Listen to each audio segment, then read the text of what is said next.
ఏమండోయ్, మీ అందరికీ నేను ఇప్పుడు యాదాద్రి తిరుమల దేవస్థానం అంటే హైదరాబాద్కి 50 కిలోమీటర్ల దూరంలో ఉన్న భువనగిరి పట్టణాన్ని ఆనుకుని, అంటే 4 కిలోమీటర్ల దూరంలోనే, భువనగిరి పట్టణానికి 4 కిలోమీటర్ల దూరంలో ఉన్న ఈ యాదాద్రి తిరుమల దేవస్థానం గురించి చెప్పబోతున్నాను. ఇది ఈ మధ్య నిర్మించిన అతిపెద్ద దేవాలయం.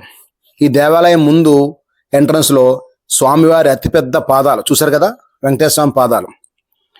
ఈ పాదాలు 5 అడుగులు ఎత్తుతో, సుమారుగా 10 అడుగులు వెడల్పుతో, భారీ ఆకారంలో ముందుగా స్వామివారి పాదాలే మనకి దర్శనమిస్తాయండి.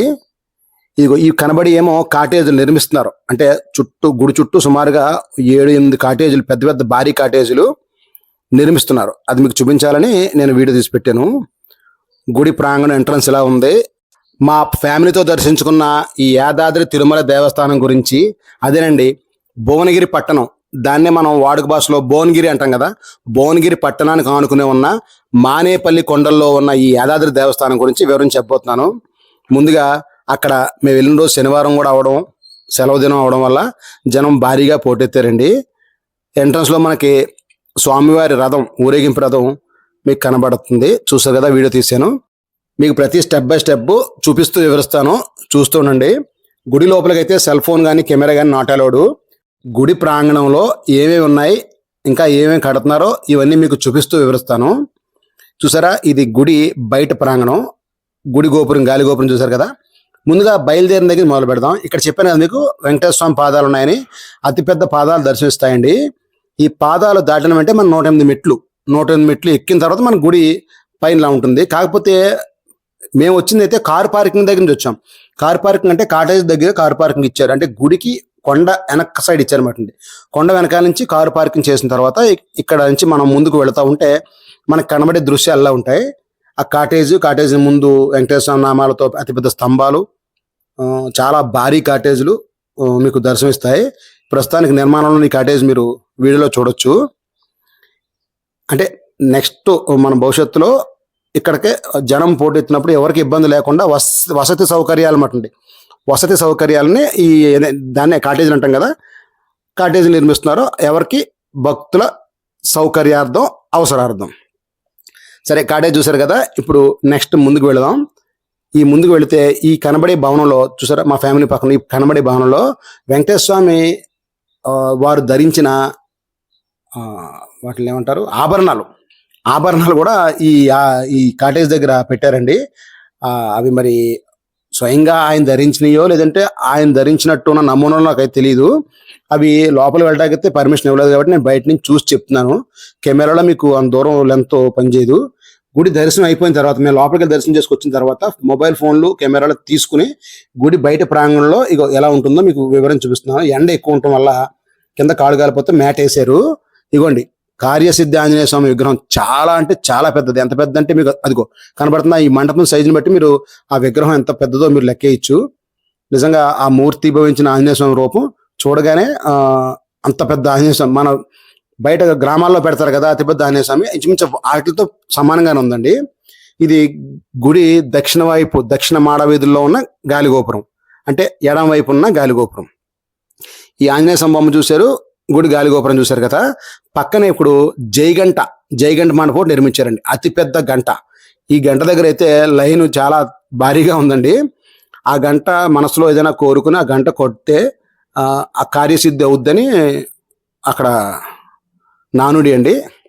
చూసారా జనం ఎంత ఫ్లోటింగ్ ఉన్నారో. అయినా ఆ లైన్లో, ఆ ఎండలో మా లావణ్య, మా అల్లుళ్ళు అమ్మాయిలు నుంచునే ఉన్నారండి. తర్వాత మా వంతు గంట కొట్టడానికి మా వంతు వచ్చింది.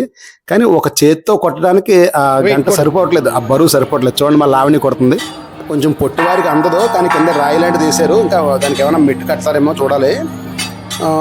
కొంచెం బలం తక్కువ ఉన్నారు కూడా ఈ గంట కొట్టలేము, చాలా హెవీగా భారీగా ఉందన్నమాట ఈ గంట.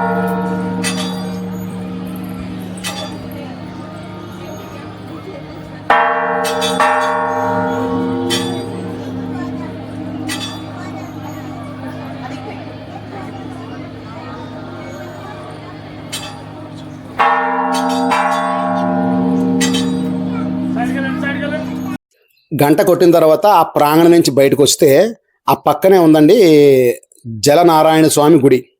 నిజంగా ఇది చూడటానికి 2 కళ్ళు సరిపోవండి.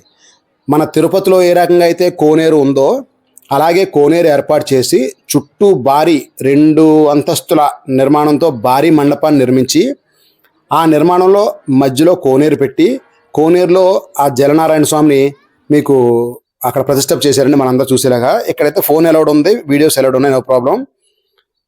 అది మీకు వివరించి చూపిస్తాను. పై మండపం నుంచి ఎలా కనబడతారు నారాయణ స్వామి, కింద మండపం నుంచి ఎలా కనబడతారో కూడా చూపిస్తాను. మండపంలోకి ఎంట్రన్స్ అయినప్పుడు ఇలా ఉంటుందండి. ఇంచుమించుగా ఒక 4 మనుషులు ఒకేసారి వెళ్ళగలిగేంత వెడల్పుగా ఉంది. సెక్యూర్గానే చాలా బాగా నిర్మించారు. మొత్తం రాతి కట్టడమే. చూసారా, ఇదే ఆ జలనారాయణ స్వామి వారి విగ్రహం కోనేటిలో. చూడటానికి కనులకి ఎంతో ఇంపుగా చాలా అందంగా ఆ నీరు పచ్చని నీటిలోంచి ఆయన నల్లని దేహం చాలా మైమరిచే విధంగా, అంటే నేను కావాలని అయితే పొగట్లేదు, నా ఫీలింగే మీకు చెప్తున్నాను. చాలా అందంగా ఉందని విగ్రహం. ఇదే జలనారాయణ స్వామి విగ్రహం. ఈ విగ్రహం చుట్టూ కోనేరు చుట్టూ కూడా 4 వైపులా 4 వైష్ణవ దేవుళ్ళని, అంటే పేర్లు నాకు పూర్తిగా తెలియదు, సంథింగ్ పెరుమాళ్ళని వేరే వేరే అని ఏదో పేర్లు ఉన్నాయి వాటి మీద. నేను అంత వివరించడం మర్చిపోయాను. అక్కడ చూడడం అయితే చూశాను కానీ చెప్పడానికి మర్చిపోయాను. 4 వైపులా 4 చిన్న చిన్న మండపాలు కట్టి ఆ మండపాల్లో దేవుడిని అయితే ప్రతిష్ఠించారండి. ఈ జలనారాయణ స్వామి పై అంతస్తుని చూస్తే ఇలా కనబడతారు. ఇప్పుడు నేను కింద అంతస్తుకు వెళతాను. అక్కడి నుంచి మీకు దగ్గర నుంచి కూడా కనబడేలా చేస్తాను. వాస్తవానికి అయితే జలనారాయణ స్వామి రూపాన్ని దర్శించాలంటే పై మండపంలోంచే బాగా కనబడుతున్నారండి. కింద మండపానికి వెళ్తే ఆయన సైనించి ఉన్న స్వామి కాబట్టి ముఖారవిందం అంతలాగా కనబడట్లేదు. అయినా మీకు చూపించాలి, కింద నుంచి కూడా చూస్తే ఎలా ఉంటుందో మీకు ఆ ఫీల్ రావాలని కింద నుంచి తీసాను. చూసారు కదా, ఇదిగో కింద నుంచి ఇలా పడుకున్నట్టే కనబడతారండి నారాయణ స్వామి విగ్రహం, ఆయన స్వరూపం. చూసారా ఎంత బాగుందో, మండపం చూసారా ఎంత చక్కగా ఉందో. ఇంకా ఈ మండపానికి ఇంకా చాలా హంగులు చేయాలండి. అంటే ప్రస్తుతానికి నిర్మాణంలో ఉన్నాయి అన్ని. ఈ మండపం పూర్తయితే ఇంకా చాలా చాలా సుందరంగా ఉంటుందని నాకు అనిపించింది. ఇంకా పాలిష్ నగిషీలు చేయాలనుకుంటా. ఫౌంటైన్ అయితే చాలా బాగుంది. పైన గుడి ప్రాంగణంలో కూడా చాలా చాలా ఫౌంటైన్లు కడుతున్నారండి. ఆ ఫౌంటైన్ కూడా పూర్తయితే సుమారుగా ఒక 1 year తర్వాత అయితే ఇంకా బాగుంటుందేమో అనిపించింది నాకు. ఇంకా 1 సంవత్సరం వరకు పని ఉంటుంది, కానీ పని చాలా ఫాస్ట్గా చేస్తున్నారు. గుడి అయితే చాలా ఆ కొండ మీద చాలా భారీ స్థాయిలో కడుతున్నారండి. చూడటానికైతే ఇప్పుడే మనం చూడటానికి వెళ్ళొచ్చు, అంటే సంవత్సరం పోయి వెళ్ళమని చెప్పట్లేదు మీకు, ఇప్పుడే చూడడానికి వెళ్ళొచ్చు. ఇంకా పూర్తి స్థాయిలో తయారవడానికి 1 సంవత్సరం పట్టొచ్చేమో నా ఫీలింగు. ఇక ఇక్కడే చూసారా, తిరుపతిలో ఉన్నట్టే ఇక్కడ దీపాల స్తంభం మనం దీపాలు ఎత్తుండదు, ఆ దీపాల స్తంభం. ఇక అది అయిన తర్వాత మనం కిందకి వెళ్ళిపోయేటప్పుడు 108 మెట్లు ఇందాక మీకు స్టార్టింగ్లో చూపించలేదని మీకు ఎండింగ్లో చూపిస్తున్నాను. ఫస్ట్ ఆ పాదాలు దాటిన తర్వాత 108 మెట్లు ఎక్కిన తర్వాత అప్పుడు మనం మెయిన్ గాలిగోపురం దగ్గర నుంచి టికెట్ కౌంటర్ దగ్గరికి వెళ్తామండి. ఎంట్రన్స్ టికెట్ సర్వదర్శనం అయితే ఫ్రీ అండి, లేదు స్పెషల్ దర్శనం అయితే 50 రూపాయలు. లోపల స్వామివారు అయితే చాలా భారీ రూపం అండి. వెంకటేశ్వర స్వామి వారిని అంత భారీగా నేను ఎప్పుడు చూడలేదు.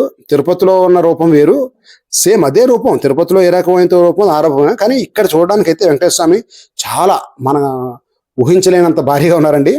తప్పకుండా అవకాశం ఉన్నవారు, కుదిరిన వారు హైదరాబాద్ వెళితే తప్పకుండా ఈ ఆలయాన్ని దర్శించుకోండి. మర్చిపోవడం మీ వంతు అవుతుంది. అందరూ వీడియో ముందు అడిగితే మేము మాత్రం ఆఖరిని అడుగుతామండి. ఖచ్చితంగా మా వీడియో నచ్చితే లైక్ కొట్టండి. ఏదైనా లోపాలు ఉన్నా మంచి ఉన్నా కింద కామెంట్ చేయండి. మీ తెలిసిన ఫ్రెండ్స్కి, బంధువులకి ఈ వీడియోని ఖచ్చితంగా షేర్ చేయండి. మమ్మల్ని ఫాలో చేయాల్సిన వారు ఎవరన్నా ఉంటే, చేయలేని వారు ఎవరన్నా ఉన్నా, చేయాలనుకున్న వారన్నా ఖచ్చితంగా సబ్స్క్రైబ్ చేసుకుని మాకు లైక్ కొట్టి ఎవరికైనా షేర్ చేసి పెడుదురు మర్చిపోకండి. ఇట్లు మీ సత్యబాబు లావణ్య ఫ్రమ్ హైదరాబాద్ భువనగిరి స్వర్ణగిరి టెంపుల్.